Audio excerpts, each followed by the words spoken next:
Hey everybody, Hoosier Jedi here with another review for you, this time talking episode 20 of season 2 of Riverdale, Shadow of a Doubt. And oh boy, we are almost to the end, and now is when things are starting to just go absolutely bananas. I mean, we thought the last episode with Midge getting killed was crazy. This is pretty high up there. So let's just kind of get right into it. So a lot of this episode is dedicated to the whole situation with Betty thinking that Hal is the Black Hood. By the end of the episode, we see Hal on the Black Hood in two different places. We know it can't be him. And yet, the Black Hood still somehow knew about Betty and the Nancy Drew book. Hmm. Who could it be? I'm really stumped here. I also really like the whole situation with like, okay, maybe the Black Hood killed Chick, maybe he didn't. Well, I mean, that's all well and good in terms of drama, and yet the rules of drama basically demand that Chick got away. Because if he didn't get away, then he can't come back looking for payback. And that's interesting, right? The rule of drama is you have to basically let whatever is the most interesting thing happen. So yeah, I don't know if we'll see Chick again this season, but it sure would not surprise me if he didn't turn up again next season, looking for some pretty serious payback. And remember what Betty said earlier this season. I catch bad men. Chick killed her brother. Brother she never knew. And if he got away from the Black Hood, well, okay, that still means this needs to be answered for. If Chick is smart, he's going to stay way the heck away from Riverdale. But again, the rule of drama, the rule of what's interesting says that's not happening. Let's see. So Veronica clashes with her dad again this time around. And it's interesting, like, Veronica kind of works out this whole deal with the casino people. She even says, like, yeah, we can do this legally. And Aaron's like, nope, we're not doing it. And he says, oh, by the way, that money, I took it and stuck it in a trust fund. One, Veronica was being a little naive to think that she was just going to let that amount, $1 million, sit in a safe in his house. No, you don't do that. You don't keep that much cash on hand. That's stupid. And Hiram did make the point of like, hey, I'm trying to go legit here. And yes, even if you do legally cross all your I's, all your T's, and dot all your I's legally, if you're still dealing with a family that has, criminal connections, like basically what all those dudes were, they were like the scions of the kids of various crime families, you're really kind of only doing that on paper. So, as much as I hate to say it, I kind of have to side with Hiram on that one. Nonetheless, Veronica was extremely upset, and this has caused her to defect over to Fred's campaign. And it really is interesting to me, just the look of just what's going on here with Hermione's campaign. She's like challenging Fred on family values. Now, yes, Archie is the one that started the Red Circle. He put a video on YouTube. There's no denying it. But, well, yeah, no kidding. People have known about that for a long time. Meanwhile, Hermione, yeah, your husband spent all of last year in jail, and you're going to attack a guy for his family values? Really? And never mind the fact that, oh yeah, Fred and Hermione used to date, and they rekindled things last season. I mean, that's why the Black Hood wants to kill Fred. He's an adulterer for messing around with Hermione.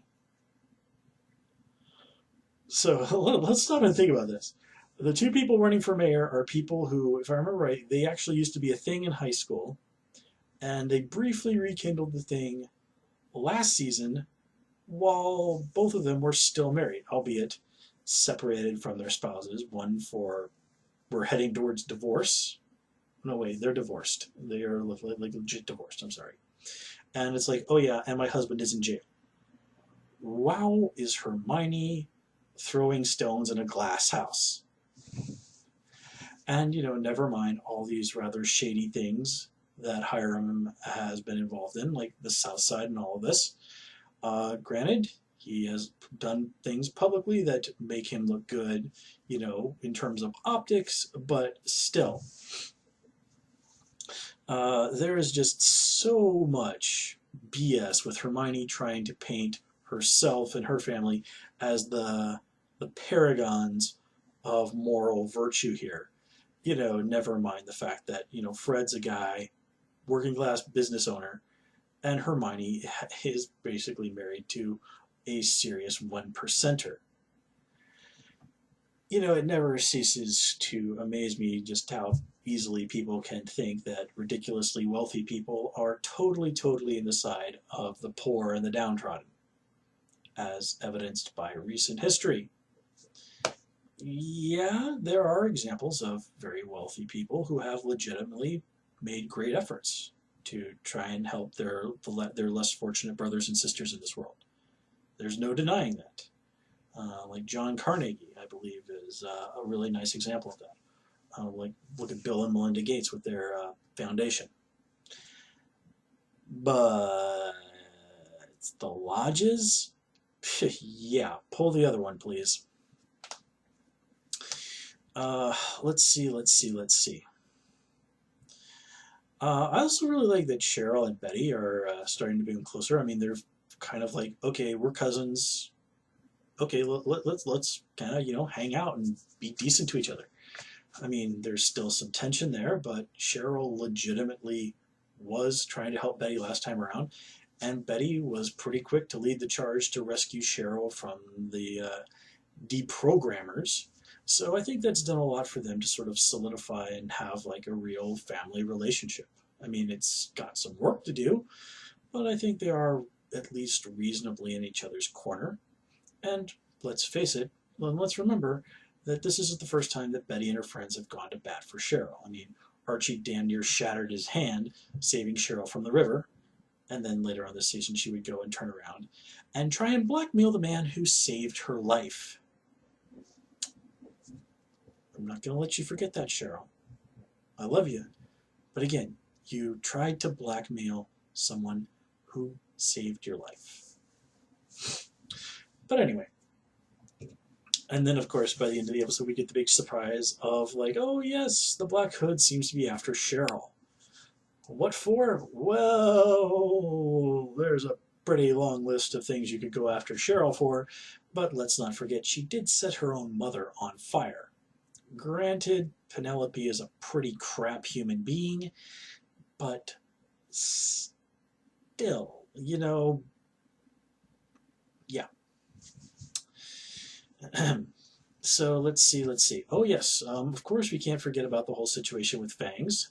And as people have noted, Moose is upset that Midge was cheating on him, despite the fact that he was cheating on her with Kevin. Yeah, go jump in a lake, Moose. Oh yeah, also, you were doing drugs. Of course, doing drugs is what put him and Midge on the Black Hood's hit list. So let's not forget, Moose does have legit reasons to be kind of freaked out that not only is the Black Hood back and murdered his girlfriend, that means that he's also going to be on the Black Hood's hit list to clean up loose ends, along with Ethel, Fred, Archie, and quite a hell of a lot of other people. But anyway, didn't anyone also notice that when Weatherby got on the PA and said, "Hey, Fangs Fogarty, report to my office"? Apparently, he calls this guy Fangs. Now, I don't know if Fangs has like a proper name in the comics. I'm not really familiar with this character, but you'd think that if his real name was like Francis or something, that is what Weatherby would say. I mean, I'm pretty sure we've heard him use Jughead on the PA system before. Or teachers refer to him as Jughead, but that's his professed preferred name or professed nickname. He doesn't like people calling him by his birth name. But Fangs hasn't been at Riverdale long enough for something like that to really be ingrained in Weatherby. So unless his parents like legit named him Fangs at birth, that makes no sense. I also do like the whole situation with Archie and Jughead quietly mending fences a little bit. You know, they go and they talk to each other. They're mature and reasonable about it. Jughead says, like, look, I'll go talk to my guys, find out what's going on with the idea of a serpent dating Midge. Oh, yeah. Turns out that's true. I'm not going to tell you who it was, but, you know, I'm going to deal with this. I mean, he and Archie handled that whole situation very maturely. So points to them for that. But the whole thing with the police station, well, that was just ridiculous. It's like you're basically going to send Fangs out into that just because it's like, okay, time to go, kid. You're not going to do anything to offer him any protection. I mean, granted, it's pretty heavily implied that the sheriff is in Hiram's pocket, and of course, Hiram does want this situation to get bad. I mean, he started paying the Black Circle to do what? I'm not exactly sure, but I guess these guys are better than nothing in terms of muscle. And he legitimately puts it in the idea of in Reggie's head, like, Reggie, you should totally go kill Fangs. And I mean, he's really doing this just because he wants this to just completely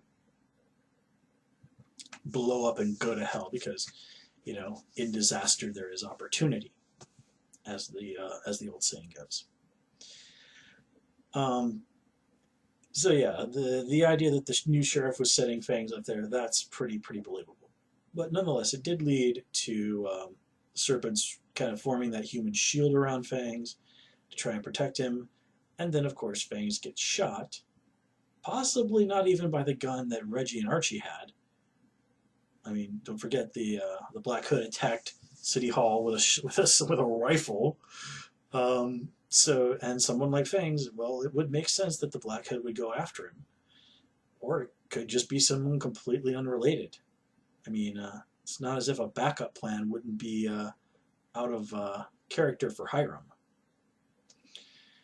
And next episode, oh boy, this is gonna be bad.